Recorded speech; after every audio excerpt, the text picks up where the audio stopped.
Comilla medical college 1979 সালের 28 November শহীদ president Ziaur Rahman এই Comilla medical কলেজের ভিত্তিপ্রস্তর স্থাপন করেন। এটা হচ্ছে সেই উদ্বোধনের নেম প্লেট। কুমিল্লা চিকিৎসা মহাবিদ্যালয় ভিত্তিপ্রস্তর স্থাপন করেন মহামান্য রাষ্ট্রপতি lieutenant general Ziaur Rahman 28 November 1979। 1979 সালে শহীদ প্রেসিডেন্ট জিয়াউর রহমান কুমিল্লা মেডিকেল কলেজের ভিত্তিপ্রস্তর স্থাপন করার ফলে 1981 এবং 82 শিক্ষাবর্ষে 50 জন MBBS ছাত্রছাত্রীদের নিয়ে এর কার্যক্রম শুরু হয়, কিন্তু 1982 সালে সরকারি সিদ্ধান্তে কলেজের কার্যক্রম বন্ধ করে দেওয়া হয় এবং পরবর্তীতে 1992 সালে বিএনপি সরকার ক্ষমতা আসার পর কুমিল্লা মেডিকেল কলেজের কার্যক্রম আবার শুরু করেন।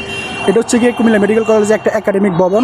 এটা স্থাপিত হয়েছিল 2006 সালে এবং ওই দিকে আর একটা ভবন আছে। এটা এই স্থাপনাটা উদ্বোধন করেছেন তৎকালীন স্বাস্থ্যমন্ত্রী ডক্টর খন্দকার মোশাররফ হোসেন MP। এখানে তার একটা নেমপ্লেট আছে।